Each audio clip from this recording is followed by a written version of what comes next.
우리가 보통 바다의 움직임을 봤을 때 우리 눈에 보이기는 바람에 의해서 주어지는 파도가 바다를 움직이는 것처럼 보여요.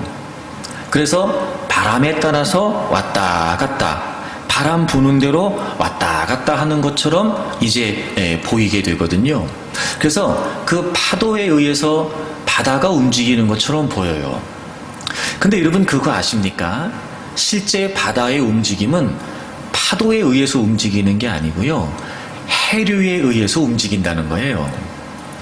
전 세계적으로 이 지구상에 약 40여 개 해류가 있어서 그 해류의 흐름을 따라 바다가 움직인다는 거예요.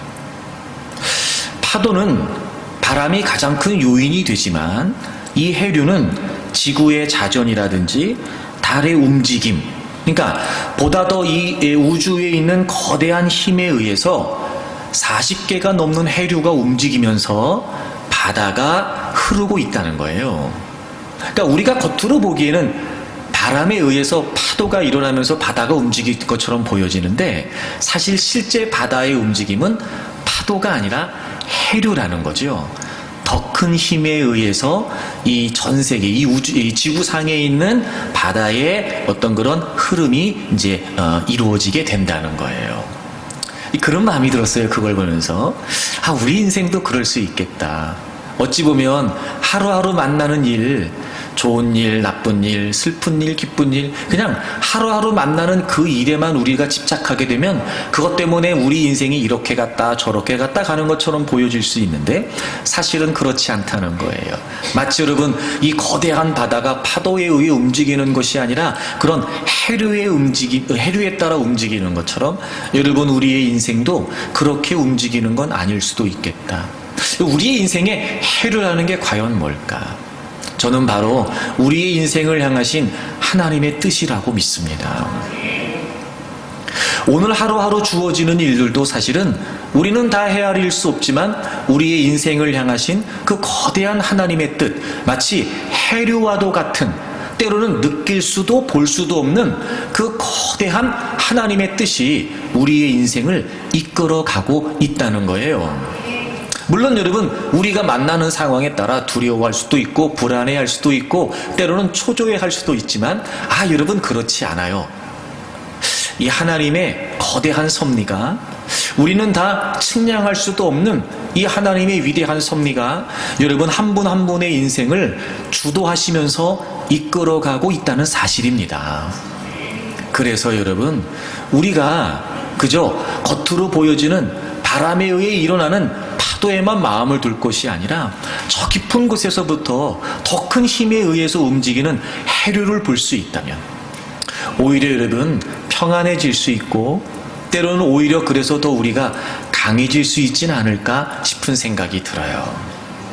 여러분 파도가 아니라 해류에 의해 바다가 움직인다는 걸 잊지 마십시오.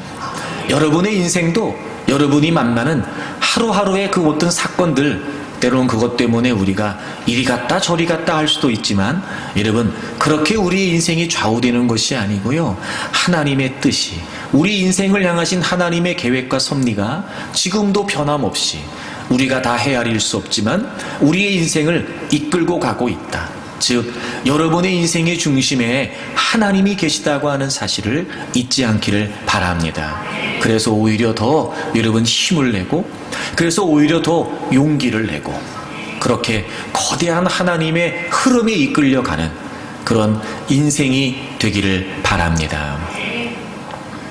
수넴에 살고 있던 여인에게 아들이 한 명 있었습니다.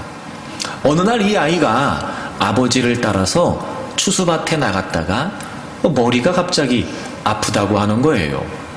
그래서 그냥 돌아와서 어머니 무릎에 앉아 있었는데 얼마 지나지 않아 안타깝게도 이 아이가 죽게 된 겁니다. 너무나 갑작스러운 상황이었고 당연히 아이가 죽었다는 건 어머니에게 있어서 가장 큰 절망이고 슬픔이었을 것입니다. 보통 이 정도 되면요, 모든 사람이 일반적으로 나타나는 행동의 양식은 뭐냐면 빨리 이 사실을 누군가에게 알리게 된다는 거예요. 아이가 죽었으니까 말입니다. 그러면 가장 먼저 누구한테 이야기해야 되냐면 당연히 남편한테 얘기해야 되겠죠. 그런데 아이가 죽고 난 이후에 이 여인의 행동이 좀 독특합니다. 그 누구에게도 이야기하지를 않고 하나님의 사람의 침상에 이 아이를 뒀다는 거예요. 여기서 하나님의 사람은 엘리사를 말해요. 엘리사의 침상에 아이를 눕혀놨어요. 다시 말하면 아이가 죽었으니까 아이네 시신을 그 엘리사의 침상 위에 이제 눕혀놓은 거예요. 그 누구한테도 얘기하지 않고 엘리사에게 갈 준비를 하게 됩니다. 이 사실을 좀 의아하게 여겼던 남편이 물어요. 안식일도 아니고 초하루도 아닌데 그런 걸 보면 안식일에 늘 하나님의 사람을 찾아갔던 것 같고 초하루에도 그렇게 했던 것 같아요. 근데 오늘은 그런 날이 아니거든요. 다시 말해 늘 그렇게 이 여인이 엘리사를 찾았던 날이 아니었기 때문에 남편이 물어본 거예요. 아니 오늘 도대체 왜 아무 날도 아닌데 왜 오늘 엘리사에게 가려고 하는 거냐 이렇게 물었어요. 그랬더니 이 여인이 뭐라고 말하냐면 평안을 빕니다.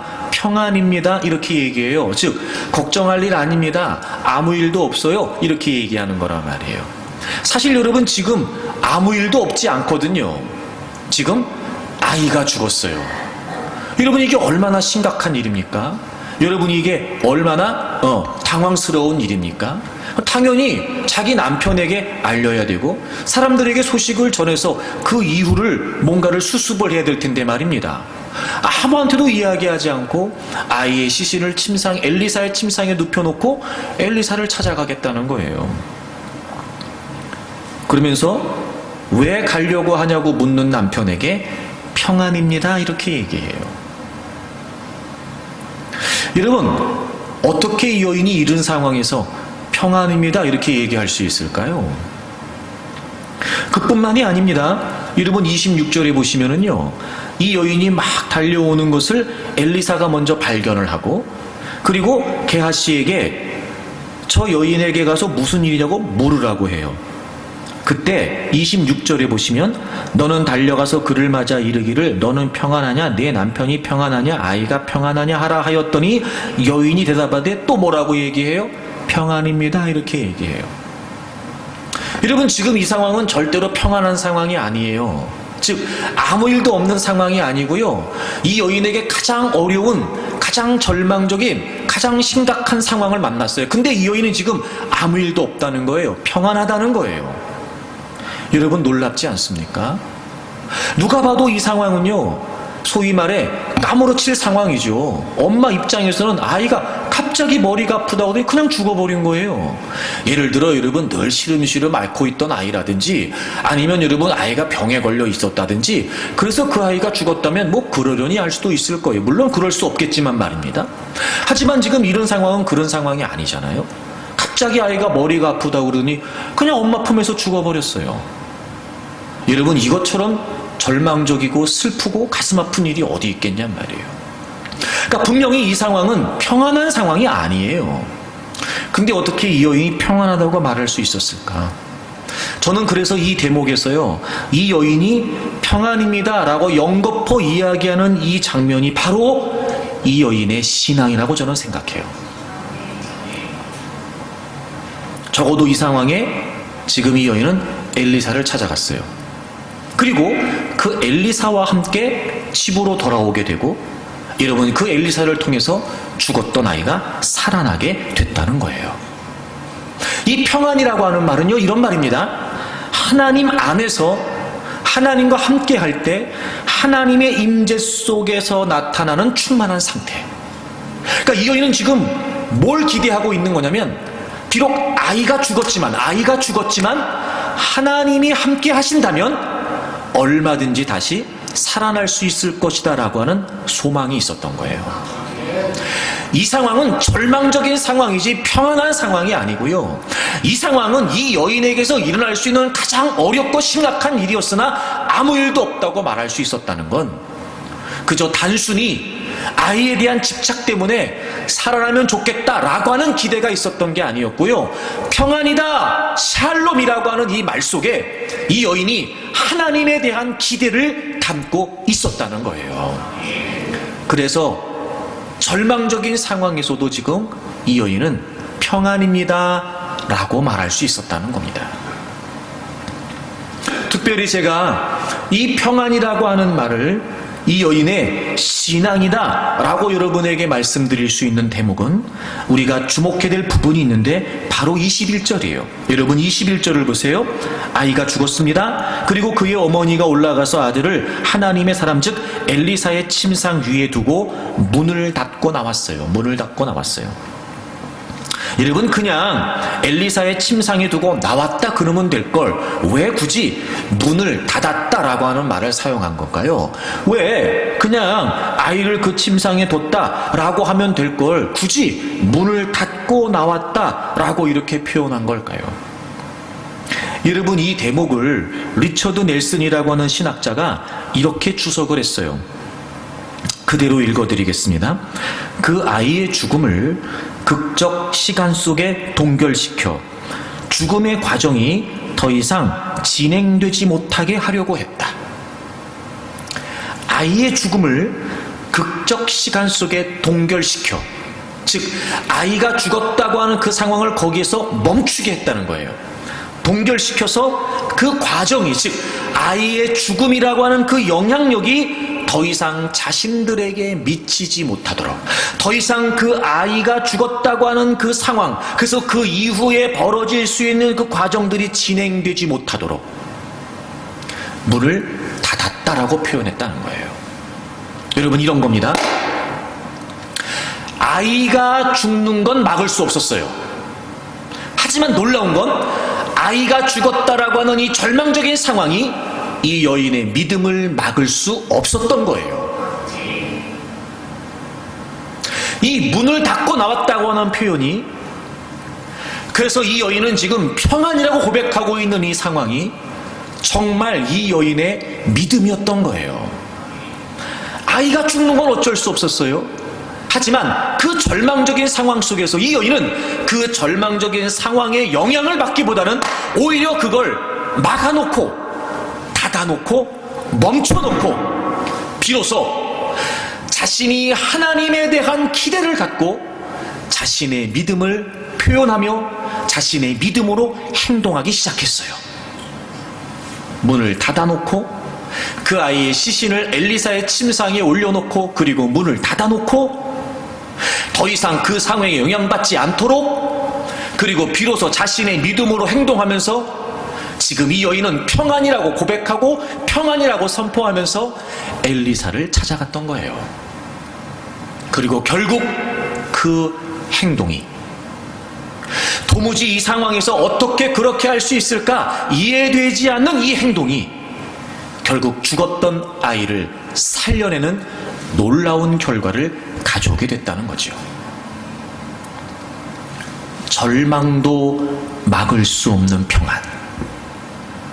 여러분 바로 이 여인의 믿음이 그 중심에 있었던 거예요.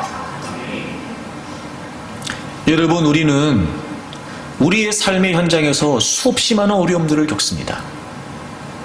원하지 않는 일도 겪어야 되고 생각하지 못했던 일도 당하게 됩니다. 때론 여러분 내가 왜 이런 인생을 살아야 될까? 그렇게 스스로의 인생을 돌아보면서 좌절하기도 하고 안간힘을 쓰면서 다시 살아보겠다고 발버둥을 치지만 또다시 무너지는 자신의 모습에 절망할 수도 있습니다. 여러분 그런 상황에 이렇게 저렇게 다른 사람들과 비교해 가면서 아이고 내가 좀 저랬으면, 아이고 나한테 좀 저런 조건이 있었으면, 이런저런 생각을 하면서 여러분 비교 속에 자신이 더 절망하기도 하고, 그래서 나는 안 되나 보다, 이래서 나는 안 되나 보다, 점점 그렇게 스스로 무너지는 경험을 하게도 됩니다. 사실 어찌 보면 여러분 우리가 만나고 있는 많은 상황 속에서, 우리가 부딪혀야 되는 많은 상황 속에서 우리를 힘들게 하는 건 스스로 자꾸 무너지게 만드는 거예요. 그러면서 점점 헤어나올 수 없는 구렁 속에 빠지기라도 하듯 여러분 절망 속에 갇혀 살게 되는 겁니다. 기쁨도 잃어버려요. 평안도 잃어버립니다. 여러분 즐거움도 없습니다. 만족함도 없습니다. 행복함도 없습니다. 그냥 사는 게 사는 거예요. 의미도 상실합니다. 여러분, 우리가 인생을 살면서 우리에게 가져다주는 이 어려운 문제, 심각한 상황, 그래서 우리가 절망한다라고 하는 이 상황은요, 그렇게 점점 우리를 힘겹게 짓누르게 됩니다. 하지만 여러분, 한 가지 분명한 것은 절망도 막을 수 없는 평안을 우리는 얼마든지 믿음 안에서 누릴 수 있다는 겁니다. 그 어떤 절망적인 상황도 가로막을 수 없는 평안이 이미 믿음을 갖고 있는 우리에게 얼마든지 주어질 수 있다는 겁니다. 상황에 눌리지 않을 수 있고, 오히려 그 상황에 지배되지 않을 수 있으며, 그 절망이라고 하는 상황에 우리가 사로잡히지 않을 수 있습니다. 우리에게 믿음이 분명하다면, 우리가 믿는 하나님이 살아계신 하나님이라고 하는 사실이 확실하다면, 여러분, 때로는 우리의 믿음이 그런 상황에 영향을 받지 않는다는 것이 불가능하게 여겨질 수도 있으나, 그럼에도 불구하고 할 수만 있다면 이 여인이 했던 것처럼 마치 그 아이의 죽음이 더 이상 자신에게 영향을 미치지 못하도록, 아이가 죽는 건 어쩔 수 없었으나 그런 중에도 나는 믿음으로 행동하겠다, 그런 중에도 내가 표현할 수 있는 믿음을 내가 표현해 보겠다. 어쩔 수 없이 당한 일일 수 있고, 어쩔 수 없이 겪어야 되는 일일 수 있으나, 그럼에도 불구하고 그 절망적인 상황 때문에 내가 손 놓고 있을 것이 아니라, 절망적인 상황 때문에 내가 포기하고 주저앉아 있을 것이 아니라, 그럼에도 불구하고 나에게 살아계신 하나님을 믿는 믿음이 있으니 내가 이 시간만큼은 믿음으로 행동해 보겠다. 내가 믿음으로 사고하고 믿음으로 생각하고 내가 믿음으로 한번 살아내 보겠다. 여러분, 그렇게 우리가 이 여인이 했던 것처럼 그 상황을 멈추어 놓고, 그 상황을 극적 시간 속에 동결시켜 놓고, 비로소 여러분 우리가 믿음을 발휘할 수 있다면 얼마든지 우리도 절망도 가로막을 수 없는 진정한 평안 속에서 모든 문제들을 이겨낼 수 있습니다. 사랑하는 여러분, 절망도 막을 수 없는 평안이 여러분에게 주어지기를 바랍니다. 여러분이 갖고 있는 그 믿음을 통해 어떤 절망적인 상황 속에서도 평안할 수 있는, 어떤 절망적인 상황 속에서도 담대할 수 있는 그런 은혜가 주어지기를 바랍니다. 아무 일이 없는 것이 아니지만 아무 일이 없다는 듯이, 아무 일도 없을 수 없지만 아무 일이 없다는 듯이, 그런 진정한 평안 속에서 살아가는 여러분들이 되시기를 바랍니다. 여러분, 그렇다면 절망도 막을 수 없는 평안이 어떻게 이 여인에게 가능할 수 있었을까요? 어떻게 아이가 죽은, 그것도 갑자기 아이가 죽은 이 감당할 수 없는 상황 속에서 어떻게 이 여인은 그 상황을 멈추어 놓고 믿음으로 행동할 수 있었을까요? 오늘 말씀을 통해서 우리가 한번 그 비결을 찾아보려고 합니다. 먼저 여러분, 이 사건의 배경을 좀 한번 살펴볼 필요가 있는데요, 앞절의 내용을 좀 여러분에게 설명을 드리도록 하겠습니다.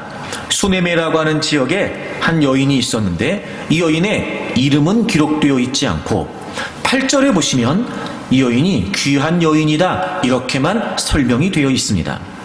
귀한 여인이라고 하는 건 당시에 사회적으로 유력하다라고 하는 뜻이었고요, 특별히 경제적으로 부유했다는 의미였다고 합니다. 그러니까 이름은 모르는데 수넴 지역에 부자인 한 여인이 있었던 거예요. 근데 아마 엘리사가 이 여인이 살고 있었던 수넴 지역에 자주 방문을 했던 것 같아요. 그래서 이 여인은 엘리사가 수넴에 올 때마다 음식을 대접했던 사람이었어요. 그런데 하루는 이 여인이 자기 남편에게 제안을 합니다. 저분이 아무래도 하나님의 선지자 같은데 저분이 오실 때마다 우리 집에 좀 거하도록 했으면 좋겠다.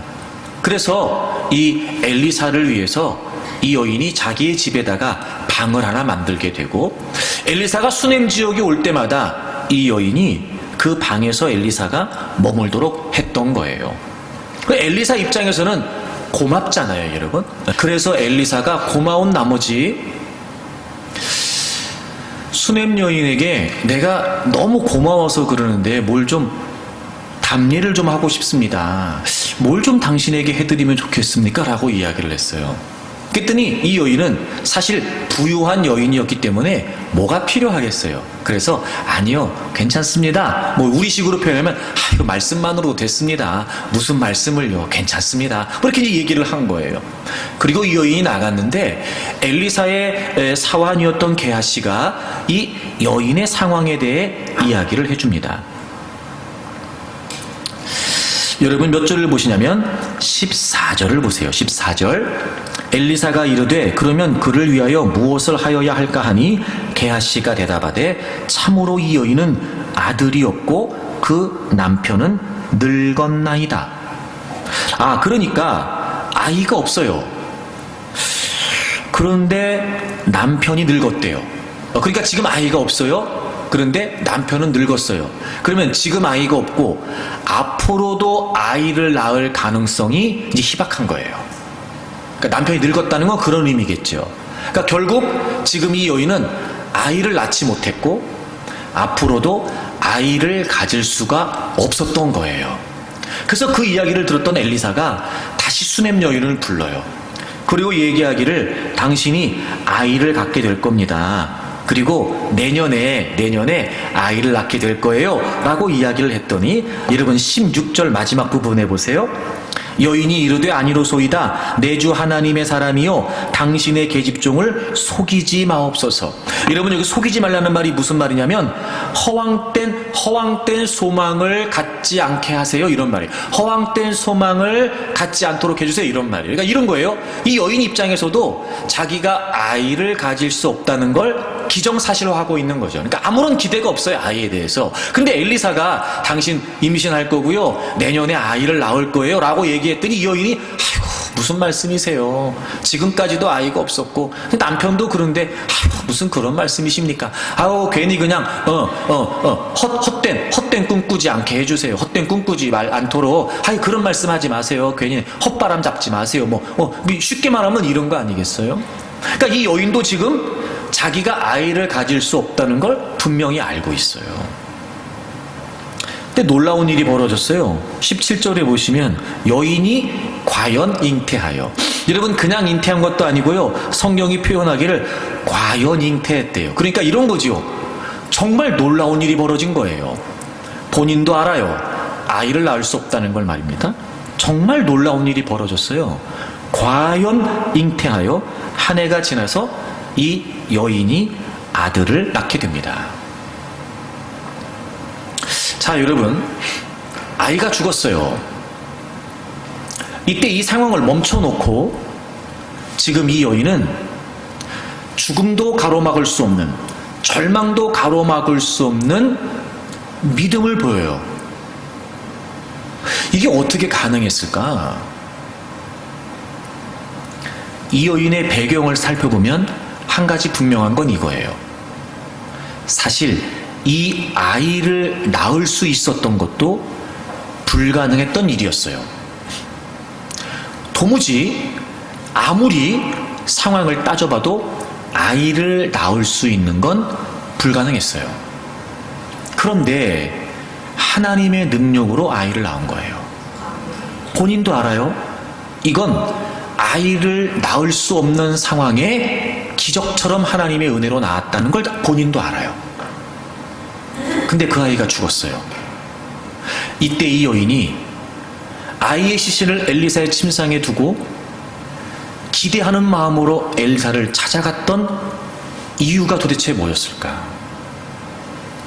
이미 낳을 수 없는 중에 하나님의 능력으로 아이를 낳았던 이 여인은 아이가 죽었을 때 바로 그때의 기억을 떠올린 거예요. 맞다. 낳을 수 없는 중에도 하나님의 능력으로 아이를 낳게 하셨다.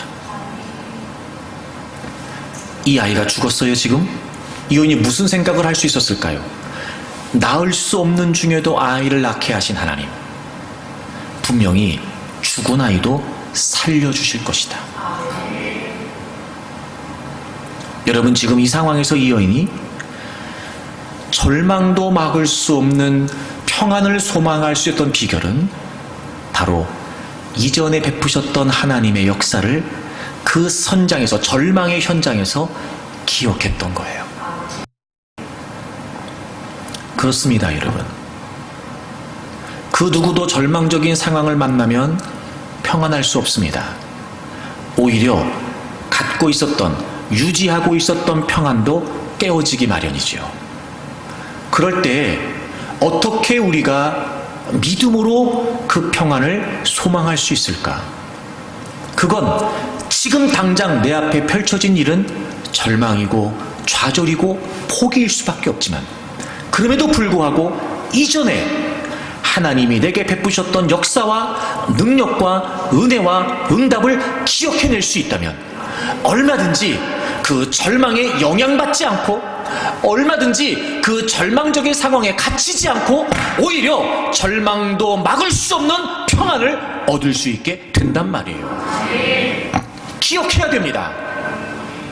하나님이 역사하셨던 것, 하나님이 행하셨던 것, 여러분 기억해야 됩니다.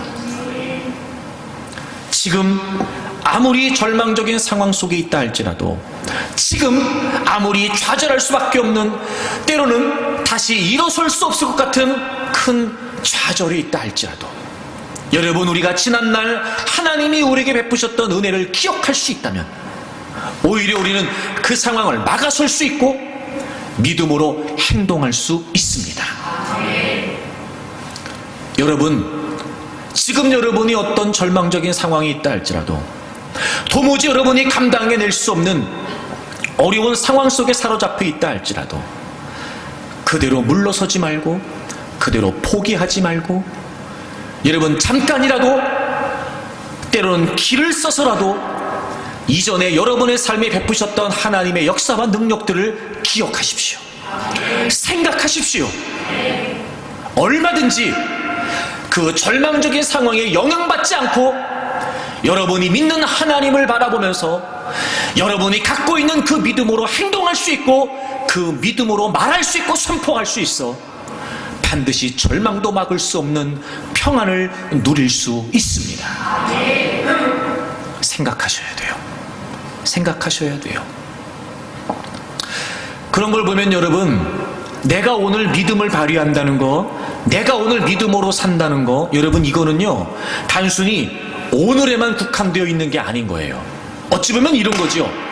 믿음이 필요하다는 건 무슨 의미냐면요, 그만큼 믿음을 발휘하기가 어려운 상황이기 때문에 그럴 수도 있어요. 그러니까 이런 거죠. 믿음이 필요하다, 믿음으로 살아야 된다, 믿음으로 극복해야 된다는 건 그만큼 지금 우리 앞에 놓여져 있는 상황이 믿음으로, 믿음을 발휘하여 믿음을 보이기가 어렵다는 거거든요. 그러므로 여러분, 오늘 우리가 믿음을 드러낸다는 건 오늘에 국한되어 있는 것이 아니고요, 분명히 과거와 연관이 있다는 거예요.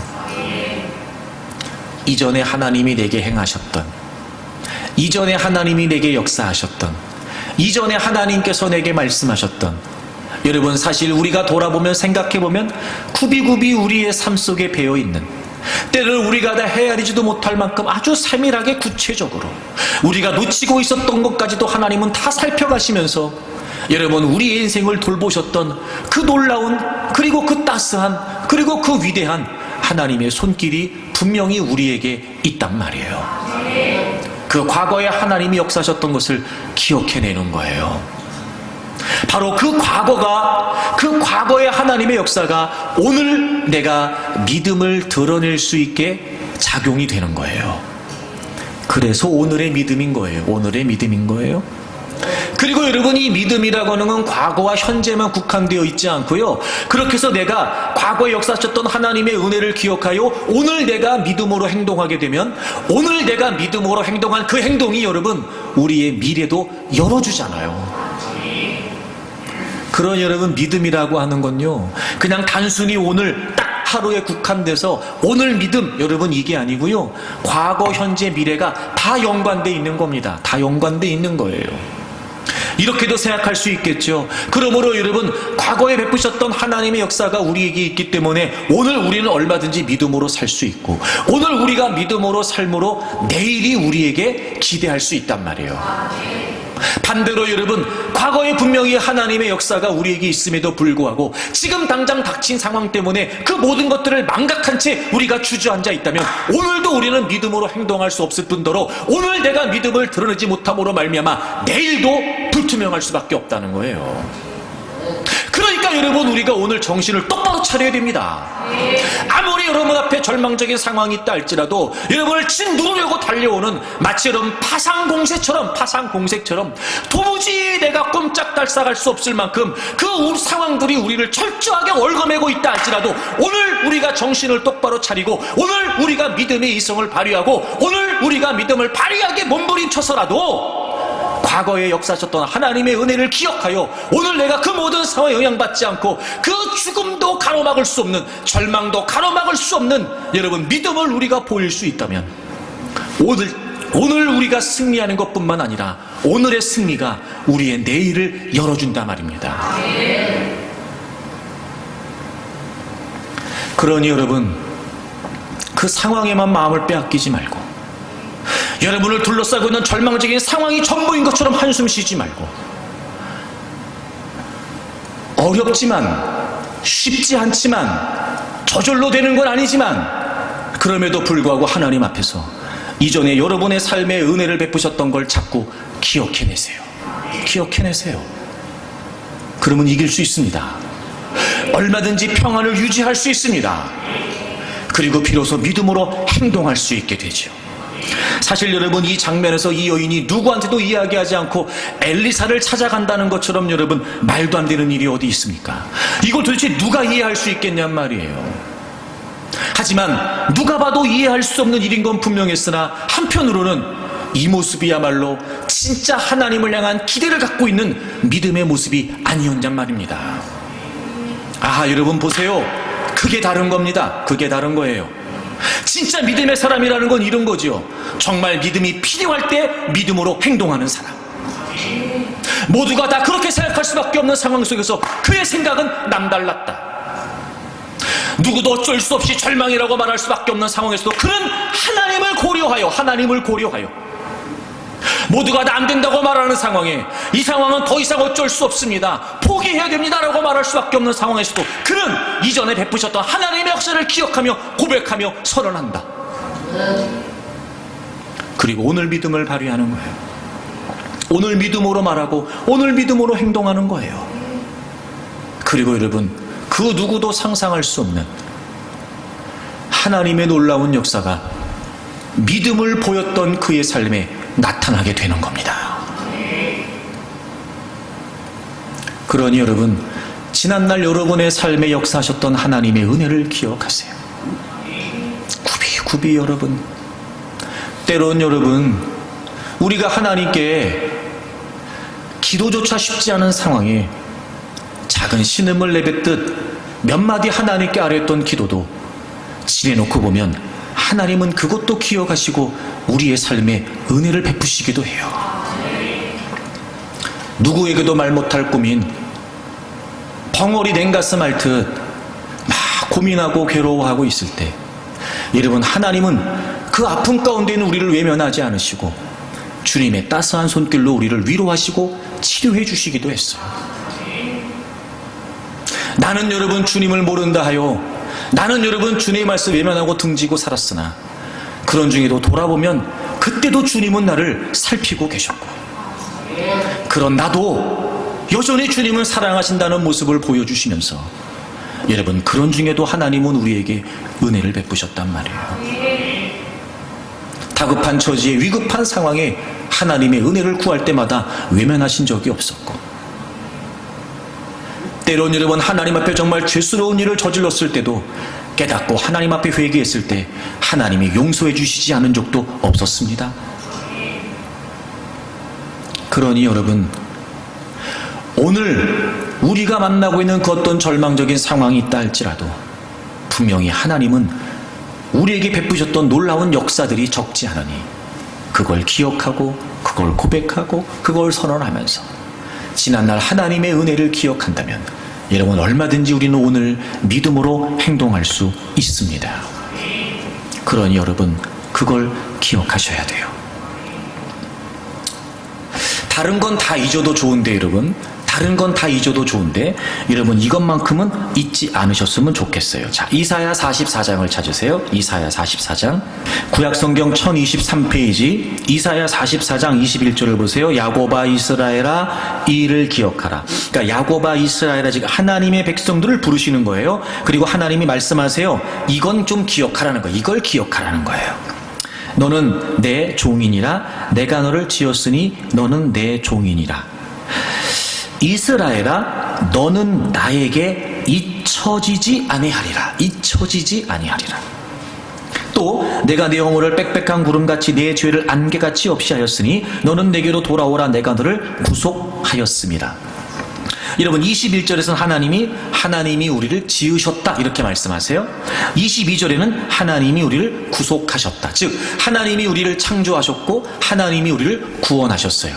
그러면서 하나님 뭐라고 말씀하세요? 너는 나에게 잊혀지지 아니하리라. 그거 기억하라는 거예요. 하나님이 하나님 백성들에게 말씀하세요. 야, 너네 이것만큼은 좀 기억해라. 나는 너희들을 잊지 않는다. 이렇게 말씀하시는 거예요. 때론 여러분 우리가 절망적인 상황에 있을 때요, 하나님도 나를 잊으신 것 같아요. 때론 여러분 우리가 힘겨운 상황 속에 막 벅찬 상황 속에서 막 그렇게 막 발버둥 치면서 살 때 하나님도 나를 잊으신 것 같아요. 때론 여러분 모든 사람들이 나를 비난하고 모든 사람들이 나에게서 등을 돌렸을 때 막 그런 외로운 처지에 있을 때요, 하나님도 나를 잊으신 것 같아요. 근데 오늘 하나님이 말씀하시네요. 하나님의 백성들아, 하나님의 사람들아, 이 일을 기억해라. 너희는 나에게 잊혀지지 않는다. 잊혀지지 않는다. 여러분 이거 잊지 마십시오. 하나님이 여러분을 만드셨고 하나님이 여러분을 지으셨기 때문에 하나님은 여러분을 잊으실 리가 없어요. 여러분 그거 하나만 기억해도요, 우리가 얼마든지 용기를 낼 수 있습니다. 왜 그런 거 있잖아요. 누군가 나를 보고 있다는 거, 누군가 나에게 기대하고 있다는 건요, 많은 사람들이 다 등을 돌려도요, 그 한 사람만 나에게 기대하고 있으면요, 내가 용기를 가질 수 있단 말이에요. 그래서 여러분 대부분 왜 그렇게 사랑하는 사람들은요, 그 벌써 이게 달라요. 하여튼 뭔가 좀 변화가 일어났다 싶으면 뭐 있는 겁니다. 이게 뭐가 있는 겁니다. 왜냐하면 나를 보는 사람이 있다는 거예요. 그러니까 나에게 기대하는 사람이 있으니까 내가 실망시키고 싶지 않은 거예요. 그래서 더 자신을 가꾸고 때로는 더 열심히 하게 되고, 그래 내가 이러면 안 되지. 그래 내가 저 사람 때문에라도 날 기대하고 있는데, 나에게 바라고 있는데, 그래 내가 이러면 안 되지. 때로는 여러분 모두가 다 등을 돌려도 한 사람만이라도 나에게 기대하고 있다는 걸 내가 알게 되면, 즉 한 사람만이라도 나를 지지하고 있다는 걸 알게 되면 오히려 여러분 그게 나에게 큰 힘이 돼요. 하물며 하나님께서 나를 만드셨고 나를 구원하신 하나님께서 나를 잊지 않으신다는데 말입니다. 그러니 여러분 기억하세요. 여러분은 하나님에게 잊혀지지 않습니다. 그래서 우리가 진짜 힘겹고 어려운 상황에서 하나님을 바라본다는 건 무슨 말이냐면 그 하나님을 기억하는 거예요. 시편 143편을 찾아보세요. 시편 기자가 여러분 이런 고백을 해요. 시편 143편을 찾아보세요. 다윗이 쓴 시고요. 다윗이 어떤 상황인지 구체적으로는 알 수 없으나 3절을 보시게 되면 원수가 내 영혼을 핍박하고 내 생명을 땅에 엎어서 나로 죽은 지 오랜 자같이 나를 악묵 속에 두었나이다. 그러므로 내 심령이 속에서 상하고 내 마음이 내 속에서 참담하니이다. 참담하니이다. 여러분 이 3절과 4절을 통해서 지금 다윗이 어떤 상황인지 느껴지시지요. 원수가 핍박을 하고 원수가 공격을 해요. 근데 이게 얼마나 심했던지 내 생명이 땅에 엎어져서 죽은 지 오랜 자처럼 암흑 속에 두고 있다는 거니까 거의 절망인 거예요, 지금 여러분. 죽은 지 오래된 것처럼. 그러니까 아주 도무지 희망을 기대할 수 없는, 어떤 가능성도 기대할 수 없는 절망 속에서 내 심령이 상하고 참담하다는 거니까, 그 자신을 둘러싸고 그 원수의 도전과 원수의 공격과 핍박이 얼마나 힘들었든지 죽은 지 오래된 것처럼 어떤 희망도 기대할 수 없는 그런 절망 속에 그가 있었다는 거예요. 근데 6절에 보시면 주를 향하여 손을 펴고 내 영혼이 마른 땅같이 주를 사모한대요. 그럼에도 불구하고 다윗은 지금 하나님을 사모한다는 거예요. 여러분, 그게 무슨 의미냐면 5절을 다 같이 읽어요. 5절 다 같이 읽습니다. 시작. 내가 옛날을 기억하고 주의 모든 행하신 것을 읊조리며 주의 손이 행하는 일을 생각하고. 여러분, 그 절망적인 상황에서, 도저히 헤어나올 수 없는 절망적인 상황에서도 다윗이 내가 그래도 하나님을 바라봅니다, 마른 땅같이 내 영혼이 하나님을 바라봅니다 라고 했던 게 어떤 의미였어요? 옛날을 기억하는 거예요. 기억하는 거예요. 그리고 그때 하나님이 행하신 것들을 읊조린다는 말이 계속 되뇌인다는 거예요. 고백한다는 거예요. 그러니까 이전에 하나님이 행하셨던 일들을 기억하면서 자꾸 그걸 고백하는 거예요. 하나님이 그때 그렇게 하셨죠. 그런 상황에, 이런 형편에 이런 문제가 있었는데 하나님이 그때 이렇게 하셨죠. 하나님이 제게 이렇게 응답하셨죠. 하나님이 제게 이렇게 역사하셨죠. 그리고 주의 손이 행하신 일을 생각하는 거예요. 기억하고 생각하고 고백하고. 그게 절망 속에 있었던 다윗이 오늘 하나님을 바라보고 오늘 하나님을 갈망하는 모습이었어요. 그래요, 여러분. 기억하는 겁니다. 기억하는 거예요. 다른 건 몰라도 하나님이 우리를 잊지 않으시는 걸 기억하세요. 하나님, 지금 제가 이런 처지에 있습니다. 그 누구도 나를 돌아보지 않습니다. 어떤 가능성도 없다고 말합니다. 하지만 하나님은 저를 잊지 않으신다고 하셨죠. 하나님의 생각 속에 제가 있는 거 맞죠? 하나님, 지금도 하나님이 저를 기억하고 계신 건 맞죠? 하나님, 제가 그거 믿고 싶습니다. 그거 믿어지게 해주세요. 그리고 막 고백하는 거예요, 여러분. 그리고 지난날 하나님이 우리에게 베푸셨던 은혜, 나를 창조하셨고 나를 구원하셨고 나를 이끄셨던 그 하나님의 은혜, 그걸 기억하고 생각하고, 여러분, 그걸 되뇌이면서 자꾸 지난날 하나님의 은혜를 떠올리기 시작하는 겁니다. 여러분, 그래야 오늘을 이길 수 있습니다. 그래야 오늘을 극복할 수 있습니다. 그러니 여러분, 어떤 절망적인 상황에서도 우리가 해야 될 일은 자꾸 하나님의 역사를 기억하는 거예요. 정말 주님이 해결해 주시기를 원하고, 정말 여러분의 삶에 주님의 능력이 나타나기를 원하며, 그래서 여러분이 정말 이 절망적인 상황 속에 하나님을 기대하고 하나님을 바란다면 넋놓고 있으라는 게 아니라 그저 푸념하듯이, 그저 여러분 체념하듯이 한숨 섞인 그런 고백만 하나님께 아뢰라는 게 아니라, 더더욱 원망이나 불평하라는 게 아니라 지난날 하나님이 우리의 삶 속에 베푸셨던 역사들을 기억하라는 거예요. 또 떠올리고 또 기억하고 고백하고 선포하면서, 여러분, 그렇게 하나님을 바라보게 되면 얼마든지 우리가 믿음으로 행동하여 하나님의 역사를 이루어낼 수 있습니다. 다윗은 이걸 참 잘했던 것 같아요. 다윗은. 그래서 여러분, 왜 사무엘상 17장에 보면 우리가 보통 다윗과 골리앗이라고 얘기하는 그 대목 말입니다. 제가 몇 번 여러분에게 말씀드린 적이 있었던 것 같은데, 사실 그 대목은 다윗과 골리앗이 아니라 다윗과 사울의 이야기예요. 그러니까 골리앗이라고 하는 대적을 만났을 때 다윗과 사울의 모습이 확연히 구분되죠.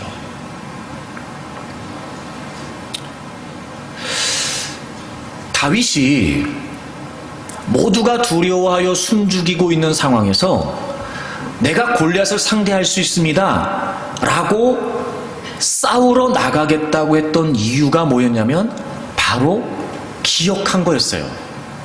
여러분, 사무엘상 17장을 가보세요. 37절을 보시면 다윗이 골리앗과 싸우러 나가겠다고 했더니 모두가 다 말렸어요. 그때 다윗이 이렇게 얘기를 해요. 사무엘상 17장 37절에 보시면 또 다윗이 이르되 여호와께서 나를 사자의 발톱과 곰의 발톱에서 건져내셨은즉 나를 이 블레셋 사람의 손에서도 건져내시리이다. 건져내시리이다. 여러분 보세요. 지금 골리앗이라고 하는 어마어마한 상대를 만났어요. 사울 왕도 그리고 군사들도 모두가 다 벌벌 떨고 있는 상황에 어린 소년 다윗이 내가 나갈 수 있다는 거예요. 싸우겠다는 거예요. 근데 그 근거가 뭐예요? 하나님께서 나를 사자의 발톱과 곰의 발톱에서 건져내셨은즉, 그러니까 이전에 자기가 양을 칠 때 맹수들이 공격할 때마다 그때 하나님이 그 맹수들의 공격으로부터 나를 지켜주셨다는 거예요. 과거에 나를 지켜주신 하나님이 오늘 이 블레셋 사람의 손에서도, 즉 골리앗에게서도 하나님이 나를 건져주실 거라는 거예요. 그러니까 모두가 두려워하고 있는 상황에서 지금 다윗이 믿음으로 행동하는, 내가 나가서 싸우겠습니다 라고 말하는 근거가 뭐예요? 과거에 하나님의 구원을 경험했고 과거에 하나님의 승리를 경험했던 다윗이 과거에도 하나님이 나를 맹수의 위협으로부터 건져주셨으니까 오늘 이 골리앗에게서도 하나님이 나를 건져내신다는 거예요. 여러분, 다윗은 기억을 잘했던 거예요. 그러니까 다윗이 강해서가 아니고요, 다윗이 싸움을 잘해서가 아니고요, 다윗이 잘나서가 아니고요, 다윗은 늘 어려움을 만날 때마다, 힘든 일을 만날 때마다 하나님의 역사를 기억했던 겁니다. 그러니 어린 소년이어도, 그러니 여러분 장성한 사람이 돼서도, 왕이 돼서도 어떤 일을 만날 때마다 늘 그의 인생은 도전과 핍박과 공격이 난무했으나 그럼에도 불구하고 그는 늘 이전에 베푸셨던 하나님의 역사를 기억하면서 오늘 그 어떤 상황에서도 포기하거나 주저앉거나 절망하지 않고 오히려 그 절망도 막을 수 없는 진정한 평안 속에서 그는 믿음으로 행동하고 있다는 겁니다. 우리가 잊고 있는 겁니다. 지금 그러니까 절망하는 거예요. 우리가 지금 기억하고 있지 못하는 겁니다. 그러니까 우리가 오늘도 주저앉아 있는 겁니다. 그러니 여러분, 이전에 베푸셨던 하나님의 역사가 적지 않을 터 늘 여러분들이 어떤 절망적인 상황 속에서도 베푸셨던 하나님의 역사를 기억하기 바랍니다. 그러니까 이런 거죠, 여러분. 진짜 하나님이 우리 믿음의 사람들에게 원하시는 건 이런 게 아닐까 싶어요. 마가복음 4장에 보면 제자들이 예수님과 함께 배를 타고 바다를 건넙니다.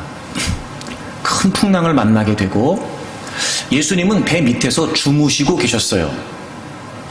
그때 제자들이 큰 풍랑을 만나면서 마치 그 풍랑에 배가 뒤집혀져 모두가 죽을 것 같은 그런 위기의 상황을 만나게 됩니다. 그때 제자들이 배 밑에서 주무시고 계셨던 예수님을 막 깨워요. 예수님, 지금 우리가 이렇게 다 죽게 됐는데 주무시고만 계십니까? 참 예수님도 참 진짜 답답하시네. 빨리 좀 일어나세요. 이렇게 제자들이 예수님을 깨웁니다. 그때 예수님께서 제자들에게 이렇게 말씀하세요. 믿음이 없는 자들아, 이렇게 말씀하세요. 믿음이 없는 자들아, 이렇게 말씀하세요. 그리고 물론 예수님께서 그 바람과 바다를 다 잔잔케 하시죠. 여러분, 그 대목에서 예수님께서 왜 제자들에게 믿음이 없다고 말씀하신 걸까요? 너네가 믿음이 없어서 지금 무서워하고 있다, 왜 이렇게 말씀하신 걸까요? 그 배에 예수님이 타고 계시잖아요. 예수님이. 여러분, 예수님께서 제자들에게 믿음이 없다고 말씀하시는 건 다른 거 아니었어요. 야, 내가 너네들하고 있잖아. 지금 내가 지금 이 배에 있잖아. 이 배에 지금 너랑 같은 배 타고 있잖아. 왜 내가 너랑 같이 있는 걸 왜 못 믿어? 이런 말씀 아닐까요? 이런 거예요, 여러분. 우리는 지금까지 주님을 믿는다고 말하면서 어떻게 생각했냐면, 믿음을 지금 우리가 만나고 있는 풍랑이 얼마나 큰지만을 주님에게 얘기하는 걸 믿음이라고 생각했어요. 근데 이런 거죠. 잘 생각해 보세요. 진짜 우리와 함께 하시는 주님을 믿는 거라면 이제는 그 우리가 만난 풍랑이 얼마나 큰지를 주님에게만 얘기하기보다 우리가 만나고 있는 그 풍랑을 향해서 나와 함께 하시는 주님이 얼마나 크신 분인지 좀 선포하라는 거 아니겠어요? 아니, 그 주님이 나와 함께 하시는데 그걸 믿는다면 이제는 담대하게 문제를 향해서 외칠 줄도 알아야죠. 바람과 바다를 향해서 외칠 수도 있어야지요. 야, 나와 함께 하신 하나님이 어떤 분인지 아냐? 내가 지금 하나님과 함께하고 있고 하나님이 나와 함께 하신다. 근데 제자들은요, 그 배에 주님이 타고 계셨는데도 풍랑이라는 것 때문에, 그 풍랑 때문에, 큰 풍랑 때문에 주님은 깨우려고 했을지 모르지만 자신들과 함께 하시는 주님에 관해 그 풍랑을 향해 외치지는 못했던 거예요. 주님이 말씀하셨습니다. 믿음이 없다고 말이죠. 믿음이 없다고. 지난날 우리의 삶에 베푸셨던 하나님의 은혜가 분명합니다. 우리를 구원하셨고 우리를 지으신 하나님이 잊지 않으시고 우리와 함께 하시는 게 분명하다고요. 그러니 여러분, 절망할 게 아니고 오히려 그 상황을 향해 우리가 믿음으로 선포하고 믿음으로 행동할 수 있어야 돼요. 그러면 얼마든지 그 절망적인 상황도 우리가 막아서고 진정한 평안을 그 속에서도 누릴 수 있다는 거예요. 그리고 놀라운 하나님의 역사를 통해 그 절망이 희망이 되고 그 불가능이 가능이 되는, 즉 죽은 아이가 다시 살아나는 이 놀라운 역사가 주어질 수 있다는 겁니다. 여러분, 절망하기로 선택하지 말고 믿음으로 행동하기를 선택하세요. 오늘 여러분이 어떤 문제 가운데 있다 할지라도 지난날 베푸셨던 하나님의 역사를 기억하고 오히려 여러분 앞에 놓여지는 그 문제를 향해 믿음으로 선포하세요. 하나님이 여러분과 함께 하심을, 하나님의 크신 능력이 여러분과 함께함을, 이전에 베푸셨던 하나님의 역사를 기억하면서 그 하나님이 여러분을 잊지 않으시고 지금도 여러분과 함께하고 계심을 믿음으로 선포하세요.